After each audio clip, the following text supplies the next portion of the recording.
Olá, querido telespectador, querida telespectador, estamos aqui dentro do assunto da cesárea, cesariana, cesário. Quero um cesário, doutora. Você pode ter seu cesário. Se você quiser ter cesário, vai ter cesário. Beleza? E essa é a nossa queridíssima cirurgia para tirar o neném.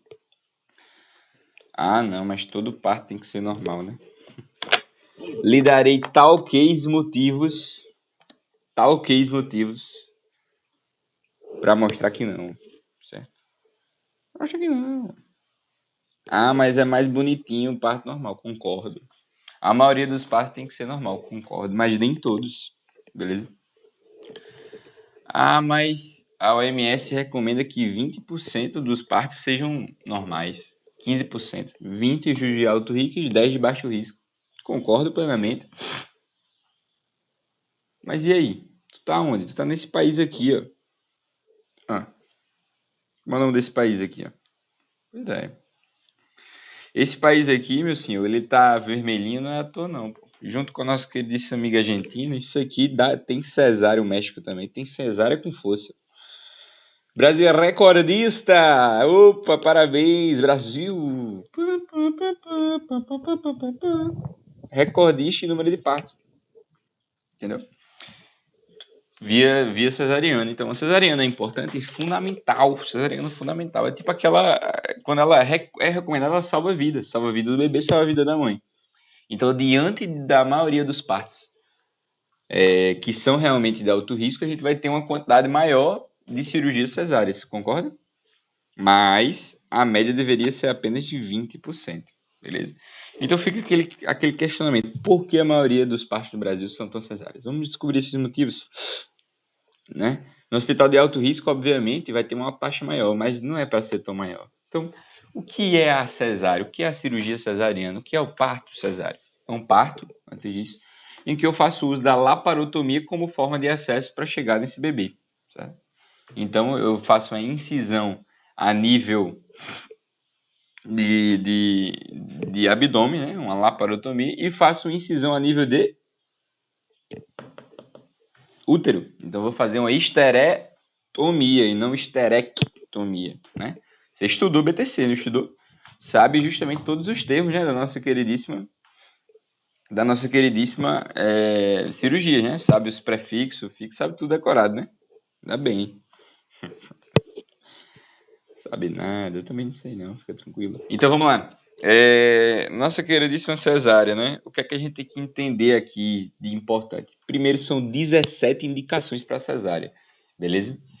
E aí eu vou tentar pensar com você, né, antes de começar a olhar, quais são as possíveis indicações de cesárea. Aqui justamente eu vou querer que essas primeiras aqui, essas duas primeiras aqui eu vou falar direto que você já tá vendo, mas depois a gente vai raciocinar. Então, pensa comigo, né? Então, se eu tenho uma desproporção, a gente estudou estática fetal, se eu tenho uma desproporção entre mãe e bebê, ou seja, se o feto ele tem ele tem diâmetros craniais muito maiores do que a bacia da mulher. Então, pense na bacia da mulher como sendo aquela bacia lá chamada de antropóide, ou uma bacia platipoide, né? Platipeloide, ou uma bacia androgênica. Todas essas bacias elas têm uma dificuldade maior, elas não são circulares. Ela tem algum diâmetro que prejudica, né? O ângulo subpúbico, lembra do ângulo subpúbico lá da semiologia, lá que eu expliquei? Pronto, o ângulo subpúbico de algumas mulheres é fechado. Mas às vezes, quando tudo isso é bom, o bebê é muito grande, o bebê é macrossômico, tem mais de 4 quilos, por exemplo, né? Então, essa desproporção fetopélvica é justamente o contraste entre uma bacia que não tem um formato bom e o bebê que pode ser muito grande. Então, desproporção fetopélvica. Show de bola? E aí, outra característica também é uma distócia funcional. Então, essas duas são bem interessantes da gente começar pensando sobre elas, porque justamente falam muito do momento do parto, né? Principalmente a distócia funcional. A desproporção fetopélvica, ela geralmente fala a respeito do pré-natal, dessa investigação do pré-natal, desse exame pré-natal, né?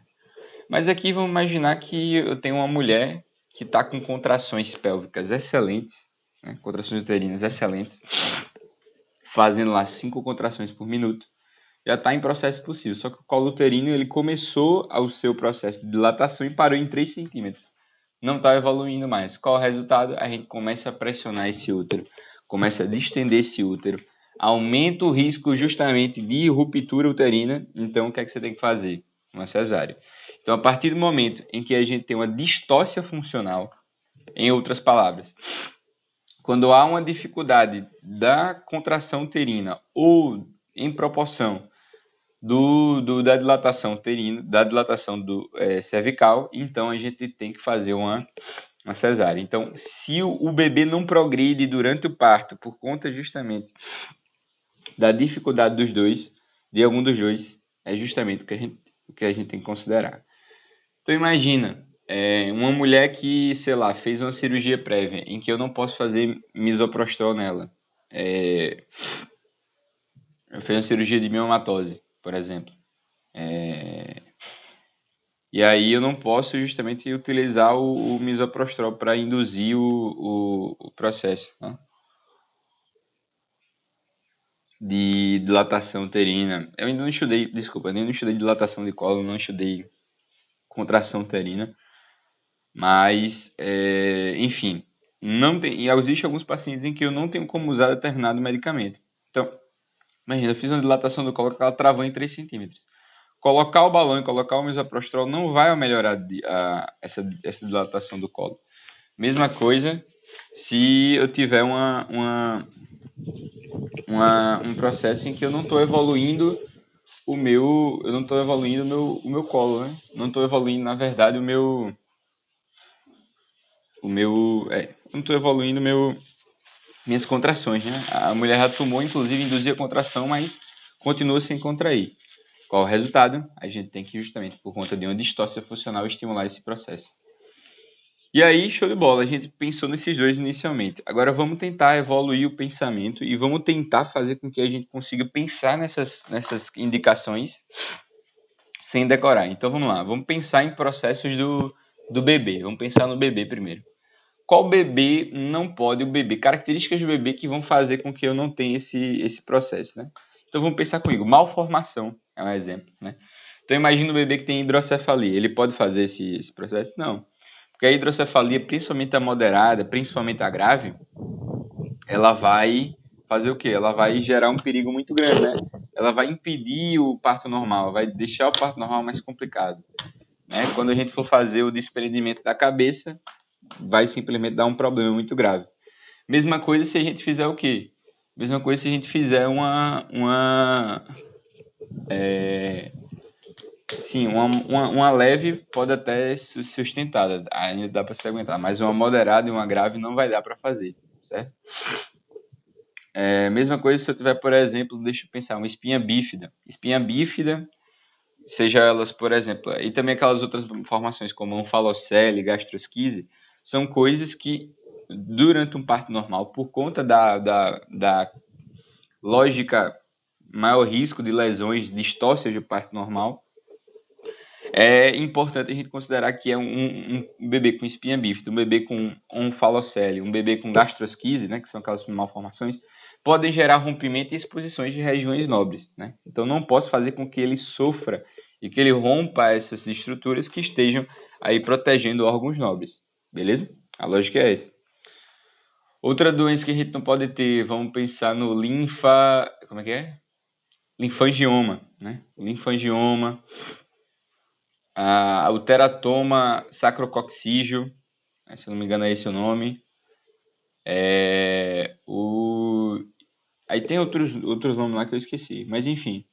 Essas malformações que geralmente dão problema. Então, malformações centrais. Sim, monstruosidade dupla, certo? Também é importante. Eu não sei, não lembro exatamente o que é a monstruosidade dupla, mas está aqui. Então, hidrocefalia se ela for moderada ou grave, né? Então, o perímetro cefálico fica muito aumentado, então é indicação para parte cirúrgica. Fora isso, o bebê dificilmente estará na posição cefálica. O bebê não roda, fica pélvico, oblíquo ou transverso. Na presença de alguma das alterações, as coisas não saem como deveriam, pois não é algo fisiológico. Então pensa justamente isso, né?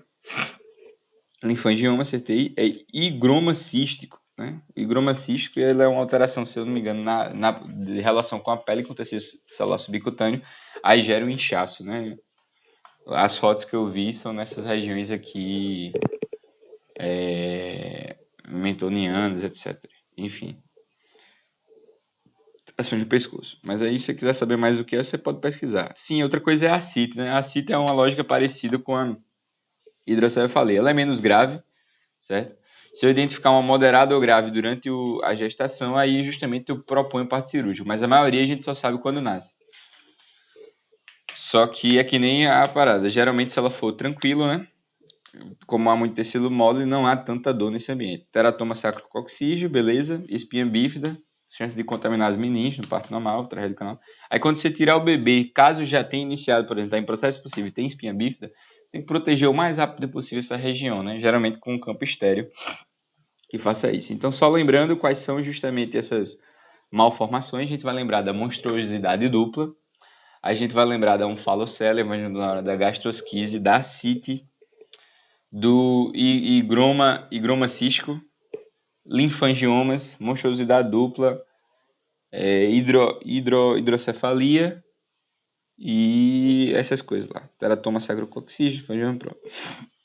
Então a gente lembrou, né? Então, malformações no geral que são identificadas na USG vão justamente contraindicar o parto normal. Isso aí dá para entender, né? Inclusive, a gente estudou parto pélvico, e a gente vai falar de parto pélvico aqui, nessas contraindicações, e a gente viu que malformações também são a favor do parto pélvico. O bebê não gira, né? Como tem explicado aqui, bem bonitinho. Então ele fica pélvico, pode ficar oblíquo, pode ficar transverso. E o resultado vai ser justamente uma maior dificuldade, beleza? Então se eu tiver um combo dessas duas estruturas, também não dá para fazer de forma alguma. Então vamos lá, né? Já que a gente falou de parto pélvico, vamos falar das apresentações. Então, apresentações anômalas também vão ser aí desfavoráveis ao parto normal. Então, pense o seguinte, né? Se eu tiver um parto pélvico, concorda? O que é que vai acontecer? O parto pélvico ele é difícil e ele tende justamente a ser muito complicado se o bebê tem pouco peso, ou seja, baixo peso a nascer, ou ele então tem um excesso de peso. A gente sabe que entre 2,5 e 4 é um bebê de peso normal, né? Entre esses valores. Mas para o parto pélvico, esse ambiente é menor. Então, acima de 2.500 para cima, até 3 quilos, é o peso recomendado. Qualquer coisa fora disso, o parto pélvico fica contraindicado.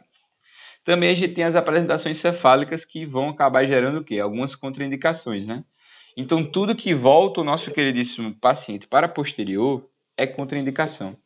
Então, uma apresentação de mento, ou seja, apresentação de face com um momento de referência, que seja posterior, ou então direito posterior, ou então esquerdo posterior, oblíquo, né? Tudo isso vai ser uma contraindicação importante. Vou ter que mudar o lugar aqui que eu estou sendo expulso do meu lugar de estudo. Então, continuando. Nessa lógica aí, o que é que a gente tem além disso, né? A questão me desfoquei. Então, o mento, né? O mento posterior, também o bregma posterior, apresentação bregmática, né? Então a gente sabe que é uma deflexão do primeiro grau. O ideal é a apresentação de quê? A apresentação de lambdoide, né? Occipital, de vértice.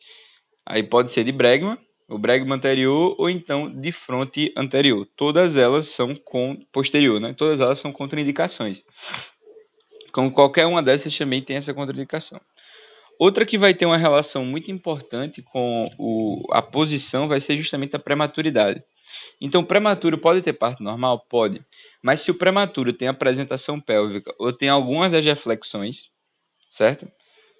Se ele está justamente nesse ambiente aí de 2,499 para baixo, até 1 kg, é justamente quando a gente indica a cirurgia, beleza? Então, todo prematuro de 1 a 2,499 gramas e que esteja com deflexão ou apresentação pélvica, ele vai ser contraindicado. Então, basicamente, só se eu tiver um prematuro que está em apresentação pélvica ou com alguma deflexão daquelas que são possíveis e acima. Não. Enfim, acima de 3 quilos não, porque se ele tiver 3 quilos. Que tiver entre 2.400 e 300 quilogramas, né? Então, basicamente, a lógica é essa. Então, ele também tem que estar naquela mesma recomendação lá do outro, né? Então, basicamente, eu não entendi por que tem que ter um negócio prematuro. Olha aqui, veja bem o que eu estou falando. Que prematuridade, posições defletivas ou pélvicas com peso estimado entre 1.400 e 2.400. Então, o que é que eu vou aprender? Se o prematuro tiver defletido ou pélvico, não pode. Beleza? Com menos de 1 kg, aí você pensa, por que tá esse limite de 1 kg? Por que tá esse limite de 1 kg, meu irmão? Abaixo de 1 kg a chance de viver é muito baixa. Você não vai colocar a mãe sob risco de uma cesárea se a chance do bebê sobreviver é quase nula, né? Então, muito importante a gente pensar nesse sentido, beleza? Então vamos lá, a gente viu o peso do bebê, a gente viu a malformação do bebê. O que é que tem mais nesse bebê que pode prejudicar? Vamos pensar, né? Esse bebê ele pode trazer uma insegurança para o médico, né? Você lembra da frequência cardíaca fetal não tranquilizadora? Então, qualquer parâmetro vital que não seja tranquilizador, né, vai recomendar cirurgia, vai recomendar cirurgia como forma de parto, né? Então, o termo correto para a gente lembrar vai ser situação fetal não tranquilizadora. Então, o risco de sofrimento fetal nesses casos é muito maior. E aí, pelo paciente ter, sei lá, uma frequência muito baixa, uma bradicardia aí constante, ou então um ataque cardíaco, vamos colocar assim, uma anóxia, né? Um SpO2 baixa, não posso submeter meu paciente a um risco, né, de fazer isso aí. Então, muito importante pensar nesse sentido, né? Então, esses são os do bebê. Então, a gente pensou primeiro no bebê. Então, a gente falou de malformação do bebê. A gente falou do tamanho do bebê, né? Não, a gente não falou do tamanho do bebê. A gente só falou, por exemplo, então o tamanho do bebê é importante, né? A macrossomia. Então, se esse bebê ele tiver mais do que 5 quilos, olha que interessante, mais do que 5 quilos, na mulher não diabética, ele é macrossômico. Então, cirurgia. Se tiver acima de 4.500 na mulher diabética, ele também vai ter essa mesma conformação, beleza? Então, o parâmetro para diabética é um pouco mais baixo. Olha aqui, ó, vamos lá. Macrosomia fetal. Se o peso estimado for maior do que 5.000 mulheres sem diabetes, risco estimado de distorce do ombro. Então, o ombro ele pode ficar muito prejudicado nesses bebês macrossômicos, né? A gente sempre tem a possibilidade de fraturar a clavícula como forma de fazer o bebê nascer. Mas a gente não quer isso. Então, o melhor de tudo é fazer uma cesárea, beleza? Show de bola.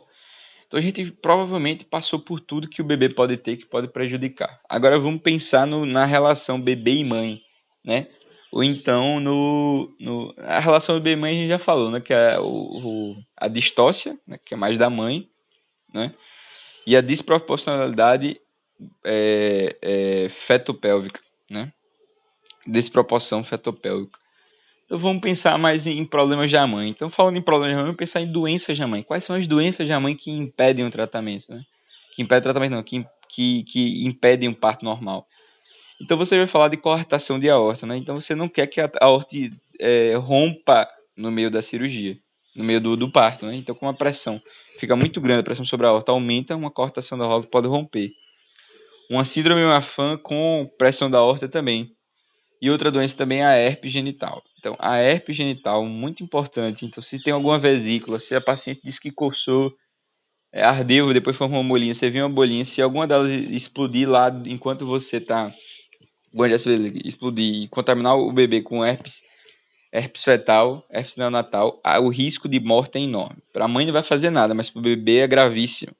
50% tem a forma grave, 90 dos 50 morrem. Então é 90 de 50. 45% dos bebês que tem contato que pega herpes genital morre. Então não dá para fazer isso aí, beleza? Tem que fazer cesárea, certo? Quando a gente tem herpes. Então vamos lá, a gente falou das malformações, a gente falou do processo. Eu vi essa fotinha aqui, eu já lembrei, né? Então essa fotinha do 8 ela é muito boa, né? Pra gente conseguir lembrar. Então lembre dessa foto, que é justamente distensão uterina e ruptura uterina. Então, o útero, na verdade, ele pode passar por muitas coisas que fazem com que a gente pense, né? Então, já que a gente falou de doença, né? A gente tem que pensar aí justamente em cirurgias prévias. Depois eu falo da distensão, porque tudo isso tem relação, né? Então, vamos comigo. Cirurgia prévia no útero é motivo de contraindicação de parto normal, mas em algumas condições, depende da cirurgia, certo? Então pense comigo. A região em que grande parte eu vou fazer minha cirurgia de cesárea vai ser uma região chamada de segmento inferior do útero, né? Aquele segmento lá que a gente chama também de istmo do útero. Essa região ela é muito marcada simplesmente porque ela é gerada durante a gestação. Então, durante a gestação, ela surge e é a região onde eu vou fazer minha incisão, minha esterectomia, né? E aí, para fazê-la, eu preciso justamente não eu preciso justamente gerar um dano prévio no nosso queridíssimo útero. Então, eu preciso saber se uma cirurgia prévia, até mesmo uma cesárea prévia, não vai prejudicar o meu paciente. Então, imagine que eu tinha um mioma intramural, né? Então, miomatose intramural. Então, o paciente foi lá, fez uma cirurgia prévia de miomatose intramural.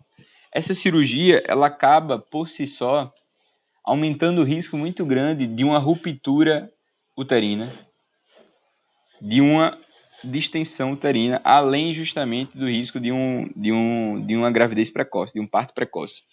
Então fica claro aí a necessidade justamente de a gente sempre considerar essa cirurgia prévia. Outra coisa justamente é quando a gente tem cirurgias, né, que foram feitas no sentido longitudinal. Então, cirurgias que foram feitas no corpo do útero ou em sentido longitudinal na barriga, né, com um corte longitudinal, que não foi feito o Fanny Steele, foi feito corte longitudinal, eles também têm essa indicação. Então, miomas volumosos intramurais, ele faz uma cicatriz muito grande da parede, e por fazer essa cirurgia, se o mioma for subseroso, ele não precisa, não gera preocupação, porque o mioma subseroso, ele não atinge o músculo, né? Então ele não vai gerar uma cicatriz para dentro do útero, e sim para fora. Então, basicamente, eu tô com medo de uma ruptura do útero, né? Então, uma cicatriz uterina fúndica, ou então uma cicatriz uterina longitudinal, né, que não foi feita ali na região do istmo, elas são cicatrizes que nos preocupam. Então, o mioma que foi retirado e era volumoso, ou a cicatriz que seja do fundo do útero, né, região onde em grande parte vai estar a placenta, ou justamente uma cirurgia que foi feita longitudinalmente, elas contraindicam um parto normal, certo? Justamente porque essa pressão no útero pode acabar gerando uma ruptura uterina e a morte do feto e da mãe, né? Porque o sangramento ela é muito grande. E outra coisa que é importante é a gente destacar a questão do, assim, é uma região que fica muito delgada, né? Então por isso que ela é feita nesse ambiente. Então,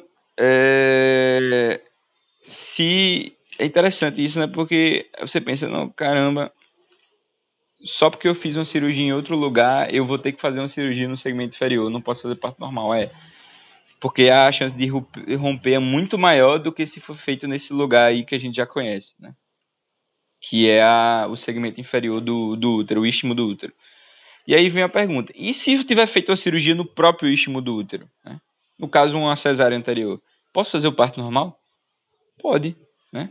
Se a mulher só fez uma cirurgia, uma cesárea naquela região, ele pode, o risco não é grande não. Agora, o risco de ruptura aumenta para 1,8% se for a segunda, certo? Fez 2 cesáreas e aí eu vou querer fazer parto normal. Dá para fazer? Dá, mas o risco é um pouquinho mais alto, de 1,8%, beleza? Então veja se você me entendeu, né? Cirurgias prévias. Vamos começar pelo mais padrão. Se fez uma cesárea prévia, pode ter parto normal? Pode. Se fez 2 com tratamento no istmo, pode também, mas o risco é um pouquinho maior. Se eu tirei um mioma volumoso intramural, não pode, porque o risco de ruptura é grande. Aí é maior, o risco de ruptura é bem maior. Se eu fiz uma cirurgia que não foi no istmo, foi longitudinal ou foi no fundo do útero, não pode também. Beleza? Então, basicamente, são essas condições. Tem que lembrar disso aí, certo? A gente já falou das doenças maternas, né? E já que a gente está falando tanto de útero, vamos falar justamente da ruptura e da distensão uterina. É óbvio, né? Isso aqui é até mais simples de você pensar. Se você faz uma cirurgia de um mioma, se você faz uma cirurgia de uma pessoa que teve corte longitudinal, corte uterino prévio, ou até mesmo uma cesárea da terceira cesárea seguida, né? Então a mulher já teve 3 cesáreas, o risco já está mais aumentado, tem que fazer outra cesárea. Não pode fazer um parto normal depois de 3 cesáreas, né? Se nesses casos, só pelo risco de ruptura uterina, eu já faço a cesárea, imagine se eu já tenho uma ruptura, ou então a distensão uterina. Então, basicamente, o que acontece? Nós temos os ligamentos uterinos e os músculos uterinos, né, da parede miometral, do miométrio, eles vão justamente se tornando cada vez mais finos, né? E essa finura, essa distensão muscular, vai tornando a parede mais fraca. E por conta disso, a gente tem justamente os ligamentos tracionados, e esses ligamentos vão fazer com que a barriga fique em formato de 8. O útero fica em formato de 8, né? Centralmente mais esticados do que nas pontas. E essa distensão ela é muito importante ser analisada, porque se identificada, o tratamento é obrigatoriamente instantâneo, porque a gente está diante de uma emergência uterina. Se romper, vai sangrar muito, o bebê morre e a mãe morre se não foi feito o tratamento rápido. Então, olha o formato de 8 da barriga, né? Eu vou tirar aqui meu desenho para a gente conseguir entender isso aqui, ó. Tá vendo? Então, não é tão chamativo, mas aqui dá para ver que tem uma reentrânciazinha aqui, uma reentrânciazinha aqui, e fica esse formato. Por quê? Porque o útero está distendido, né? Então, com o tempo, sempre vai gerando esse problema. Então, estou há muito tempo esperando o meu colo uterino dilatado, estou com a distócia funcional. Olha o útero da paciente, ela já está assim. Não adianta esperar mais esse negócio. Não adianta mais tentar induzir esse colo. Tem que partir para a cirurgia, ocorrer uma distócia funcional. Beleza? E já que a gente está falando tanto de útero, vamos falar justamente da relação da placenta com esse útero, né?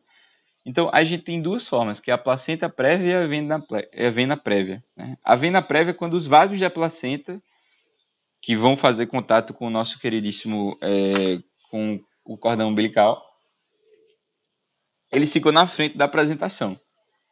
E o outro é a placenta total, que é quando a placenta em si fica na frente da apresentação. Ela pode ser centro total ou ela pode ser marginal. Se ela for centro total ou centro parcial, ela impede, justamente porque, assim como a veia, se a apresentação passar, ela vai justamente romper, gerar um sangramento e vai morrer mãe e bebê. Não pode, né? Vai gerar anóxia. Assim como, mas se ela for marginal, ou seja, se ela for lateral, mas ela permitir a passagem completa, aí sim eu não devo me preocupar. Então, olha aqui as possibilidades. Placenta prévia total, aqui é centro total, aqui é a marginal e aqui é parcial. E aí, como essa parcial ela não permite, porque eu vou levar essa parte aqui e vou gerar sangramento da mesma forma. A centro total não tem nem raciocínio, né? Não precisa nem justificar por quê, para sentar na frente. Mas no caso dessa marginal aqui, ele permite, o bebê consegue sair por aqui. Mas é importante a gente ficar um pouquinho mais atento. É um pouquinho mais de risco, mas é possível. Vaso prévia, né? Os vasos apresentam. E além disso, pode vir, além da placenta, além do vaso, o próprio cordão umbilical. Então, o prolapso do cordão umbilical, ele contraindica também parto normal. Porque eu posso acabar esticando, gerando anóxia. É a mesma coisa. E aí eu tenho que fazer o quê? Viu o meu cordão umbilical? Tá saindo a cabecinha do paciente? Controla aí. Coloca a mãe em posição geno não sei o que. Geno, sei lá, uma posição em que fique com um apoio do antebraço na cadeira e também o joelho apoiando, a famosa posição de 4. Coloquei a mulher de 4, tento empurrar esse bebê de volta para como se fosse fazer uma zavanelli e aí justamente faço a cesárea. Então o objetivo é colocar o bebê para dentro da cavidade e não forçar a cesariana, porque isso vai ser prejudicial, o bebê vai sofrer bastante se tiver esse prolapso de cordão, certo? Então, a placenta prévia vem na prévia. E aí, outra coisa que é o deslocamento, o descolamento prévio de placenta, né? Então, o descolamento prévio de placenta é outra contraindicação. Nesse caso, o descolamento de placenta, ele exige um tratamento muito grande, né? Muito importante.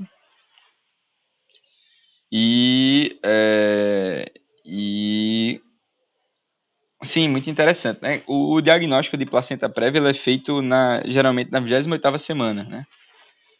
E esse paciente ele sempre tem que ficar aí internado, porque o risco de sangramento é muito grande nesse caso, né? Então, ou você interna a paciente, né? Ela fica um mês até a gestar, até parir. Já está ótimo, até parir. Ou então, se você não tiver no SUS, tiver particular, tem que garantir que a mulher tenha assistência rápida e consiga chegar próximo ao hospital a partir de qualquer momento que ela venha sangrar. Então, por isso que é importante a placenta prévia ter uma atenção maior. No caso de descolamento de placenta, a indicação é lógica, né? Então, basicamente, toda mulher ela vai ter justamente aí uma placenta descolada, né? E toda mulher não. Toda mulher que tem uma placenta descolada, ela precisa fazer uma urgência rápida e é um processo progressivo, não é instantâneo. Então, primeiro a gente tem uma hipertonia uterina para depois gerar o sangramento, para depois ter o descolamento, certo? Então, o útero fica completamente contraído, certo? Tem o sangramento e logo depois a gente vai justamente fazer vai encontrar o descolamento de placenta. Essa é a questão. Dentro justamente daquela ideia das doenças da mulher, que devia vir lá também, nós temos o HIV. Só que o HIV ele tem um ponto importante, diferente, que é um ponto de corte.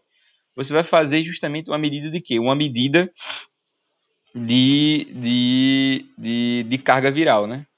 Então, a carga viral, se ela for desconhecida, ou seja, se eu não conseguir fazer a medida da carga viral, ou então ela for maior do que 1000, obrigatoriamente tem que fazer cirurgia. Não tendo, ou sendo 0 ou então abaixo de 1000, eu vou lá e faço, beleza? Por via vaginal. Essa é a lógica. Macrosomia fetal a gente falou, apresentação anual, prematuridade, gestação gemelar faltou falar. Então, gestação gemelar, a lógica é essa, né?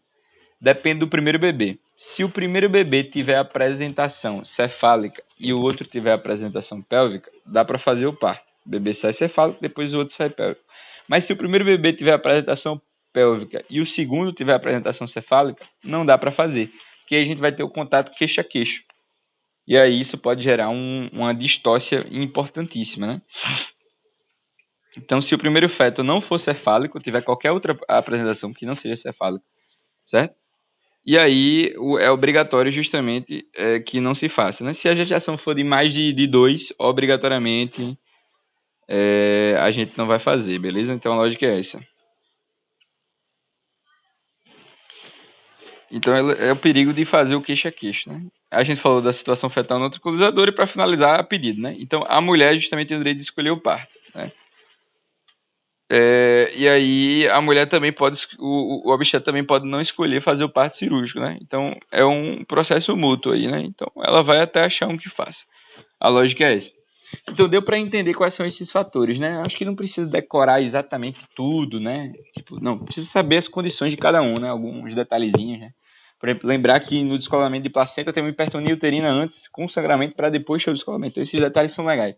Mas não precisa estar na cabeça tudo instantaneamente, não, né? Mas se vier na questão, por exemplo, algum caso, você tem que pensar, não, esse aqui é um problema, esse aqui é um problema. Não deixa eu lembrar daquela aula, você pode fazer cesárea. Não, eita, prematuridade com essas condições não. Então, a lógica é essa, certo? E agora vamos falar algumas condições a mais. Então, a parte mais importante já foi. Vamos ver agora a continuação. Então, apesar dela ter algumas indicações importantes, a cesariana ela vem acompanhada de riscos. A gente sabe que existe risco. Então, para a mãe, o que é o risco para a mãe? A mãe pode ter hemorragia? Pode. Pode ter lacerações iatrogênicas ou não? Pode. A mãe pode ter embolia? Pode, né? É muito importante a embolia também nesse sentido. A mãe pode ter ilho paralítico? Pode também, né? A mãe pode ter incapacidade de fazer uma gestação futura, então eu reduzo a quantidade de gestação dessa mulher. Então imagina, tem uma menina de 14 anos que engravidou e ela vai fazer uma cesárea. Olha que complicado, né? Então ela vai ser submetida a uma cirurgia depois de muito tempo. Então isso vai limitar a quantidade de bebê que ela vai ter. Porque depois ele vai fazer outra cesárea, né? A gente sabe que o risco vai aumentando aí de complicações a partir da segunda cirurgia. Então a lógica é essa, né? Vamos pensar em outra coisa que aconteça, né? Que seja complicado. Hemorragia, laceração, trombose. Acho que eu falei a maioria. Infecções também é muito importante. Então, como a gente está diante de um processo cirúrgico, a chance de infecção é grande. Tanto é que é uma cirurgia potencialmente contaminada, né? Já estou abrindo cavidades.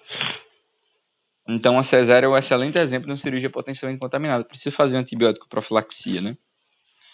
E aí a gente vai falar futuramente aí em relação à antibiótico profilaxia. Outra coisa que a gente tem que destacar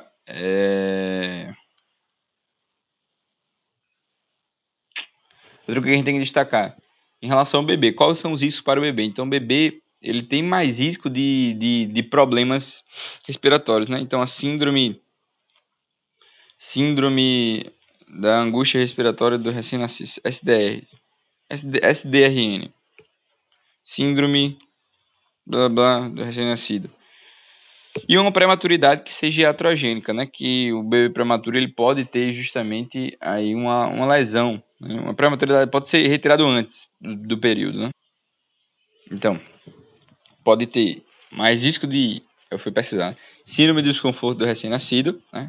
Síndrome de desconforto respiratório do recém-nascido, do neonato, síndrome de desconforto respiratório neonatal, é porque tem RN, é engraçado, né? E aí também outra coisa é a própria iatrogenia derivada justamente de uma prematuridade. Posso tirar o bebê antes do período dele nascer naturalmente, né?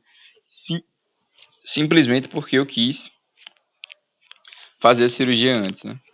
Então, para o binômio, eu tenho uma dificuldade na amamentação, eu tenho justamente menor intimidade, né? Para o hospital, eu tenho mais custo, para a sociedade, eu tenho mais custo, mais descontrole em relação às infecções, né? A mulher fica mais tempo tem pós-operatório, né? Risco de infecção, então tudo isso é mais complicado, né? Então, apesar de dar uma segurança, entre aspas, maior para que o parto seja bem sucedido, né? Ela traz o pós-operatório é complicado, então isso é importante. E a cesárea ela tem um risco a curto prazo e o a longo prazo. Então essa mulher ela fica com mais risco, por exemplo, de ter uma implantação errada da placenta. Então a placenta ela pode inclusive se implantar no próprio útero, né? E aí isso dificulta bastante a irrigação do paciente, né? Arriscado que durante o parto seja necessário fazer uma esterectomia. Também a necessidade aí do paciente, né? A placenta ela pode acabar se deslocando, né? Ela se implantar em um lugar diferente por fugir da cicatriz, né?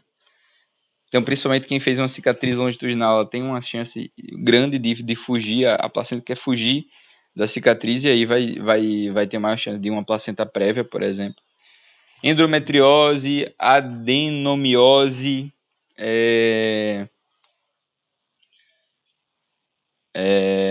problemas emocionais, aumento da reanimação e além, obviamente, das hemorragias e esterectomia, como eu havia falado, né? Então, mais chance de hemorragia e esterectomia.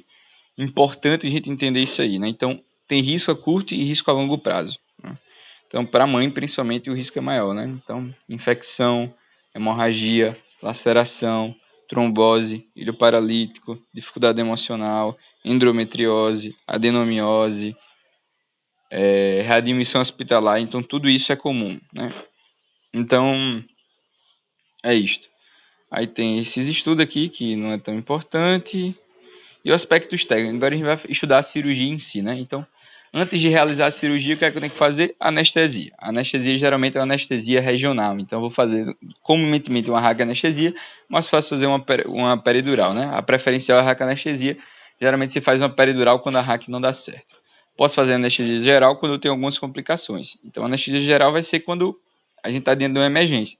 Então, descolamento de placenta, distensão ou ruptura uterina, miocardiopatias muito graves na mulher, placenta prévia, né? Então, nessas situações em que eu vou justamente aí ter uma dificuldade maior de fazer minha cirurgia, né? Inclusive, elas pedem esses acessos mais rápidos, eles pedem que a minha incisão não seja, inclusive, o fan steel, né? Como a gente vai falar futuramente. Então, basicamente, preparei a anestesia do paciente, né? Eu tenho que sondar a paciente também. Então, esse sonda vesical de demora, importantíssimo ficar lá, né? Para que eu tenha uma bexiga fora do meu campo cirúrgico. E, de preferência, a gente faz depois da anestesia para que o paciente não fique sentindo dor, né? Então, obviamente, tem que colocar um campo cirúrgico naquele ambiente, fazer a devida asepsia prévia, então clorexidina, fazer degermação, fazer antisepsia, campo cirúrgico, né? E aí, a posição, obviamente, eu vou deixar a paciente decúbito dorsal, não vai ter aquela mesa a 30 graus com o posicionamento da mulher, né?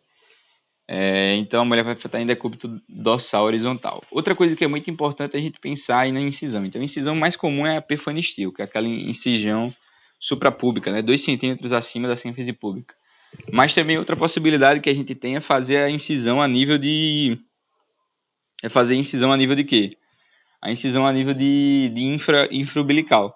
Essa incisão infraumbilical, né, que seria no caso uma chifopúbica, só que só abaixo do, do umbigo, ela é uma cirurgia justamente como eu já falei, tem algumas indicações específicas. Então, naquelas indicações, por exemplo, para fazer uma geral, é basicamente a mesma indicação aqui.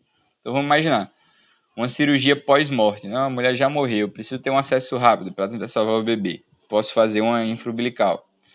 Quando eu tenho, por exemplo, um sofrimento fetal muito grande, então tem que aumentar a velocidade disso aí. Tive uma ruptura uterina, né? Estou diante de uma placenta prévia, estou diante de um descoloramento precoce, né? Então, diante desses sangramentos, dessas urgências que estão presentes, são situações específicas em que eu posso me dar ao luxo de fazer um acesso mais simples, mais rápido, né? E que justamente esse acesso seja melhor, seja mais eficiente, né? Depois a gente fala um pouquinho mais desses aspectos, né? Então a incisão é justamente abdominal, vai ser nesse sentido, né? E aí como é que começa? Então vamos lá, vamos tentar relembrar e falar mais de técnica cirúrgica, né? Então quando a gente fala de técnica cirúrgica, a gente tem que lembrar justamente do passo a passo, a gente tem que pensar em todo o passo a passo. Então eu coloquei meu campo, já fiz uma anestesia, tô lá, tô pronto. Vou fazer uma incisão com bisturi. Essa minha incisão vai ser justamente uma incisão em forma de arco, né? Gepert, o nome dessa incisão, Gepert. Perfanistil, né, é a técnica de Gepert. E aí o que é que eu vou fazer? Ao fazer essa incisão, eu vou lá e vou justamente primeiro incisionar a pele e tecido celular subcutâneo, né? E aí acima da síntese pública sempre a 2 centímetros aí, né? Qual é o tamanho dela? De 10 a 12 centímetros. Geralmente o tamanho da cabeça desse meu querido jovem, né? Então de 10 a 12 centímetros, beleza? E eu faço incisão de 10 a 12 centímetros em formato de coração, perfanistil, e aí eu acessei a subcutâneo. O que é que vem logo depois? Então a gente vai justamente encontrar o quê? Sim, e à medida com que você vai incisionando os tecidos, né? Na sequência tem que fazer a hemostasia. Então é importantíssimo fazer a hemostasia. Hemostasia. Fazer a hemostasia cautelosa, sempre evitando justamente, tentando fazer o mínimo de sangramento possível, né? Principalmente se você vai fazendo um acesso, por exemplo, do corpo uterino, né? Ou do fundo uterino, que tem muito mais irrigação. Então essa hemostasia ela é muito importante. Vou fazendo a hemostasia, vou cortando os planos. Cheguei, qual é o próximo plano? A aponeurose. Chegou na aponeurose, eu tenho que fazer justamente a rafia dessa aponeurose. Aí realmente tem que fazer essa abertura, beleza? Rafia não, a exérese, né? Exérese não, a diérese dessa aponeurose. Então eu vou fazer a secção, diérese dela, beleza? Com a secção, e aí eu vou chegar na região do plano muscular. Eu chego justamente no reto abdominal, músculo reto abdominal, né? E aí no lugar de eu fazer uma secção propriamente, e aí a gente tem que fazer justamente esse corte na aponeurose, e o nosso queridíssimo músculo reto do abdômen ele não vai ser cortado, ele vai ser divulsionado, afastado. E aí depois eu vou ter contato com o peritônio, né? Tive contato com o peritônio ali na região suprapúbica, o peritônio ele vai ser aí afastado. Eu não preciso cortar esse peritônio. Estou muito próximo aí do útero, né? Então tem que ter cuidado, não vai ser bisturi. Então a própria colocação do dedo, ou então de uma pinça, que é chamada pinça de pin, né? Cadê a pinça? Dedo ou pinça de pin, ela vai servir justamente para eu chegar nesse peritônio parietal, beleza? A professora descreveu com o dedo, né? Então deve funcionar parecido. E aí eu vou utilizar a chamada válvula suprapúbica, né? Lembra da válvula suprapúbica lá da BTC? Pronto, vou pegar a minha válvula suprapúbica e a partir disso eu consigo fazer o quê? Consigo afastar a bexiga, certo? Então note o que eu fiz até agora. Eu cortei os planos, afastei o músculo, cortei a aponeurose, abri o peritônio parietal e coloquei a válvula suprapúbica. Agora eu estou diante do nosso queridíssimo quê? Do nosso queridíssimo útero. E aí eu vou fazer a incisão uterina, né? A incisão vai ser justamente na região do segmento inferior, né? E essa incisão ela vai ser também em formato de arco, né? Geppert, o arco Geppert, né? Um corte Geppert. E aí, justamente essa abertura ela vai permitir o escoamento inicialmente de quê? Né? O escoamento inicialmente do nosso queridíssimo líquido amniótico. Então, o líquido amniótico vai sair, certo? Com facilidade.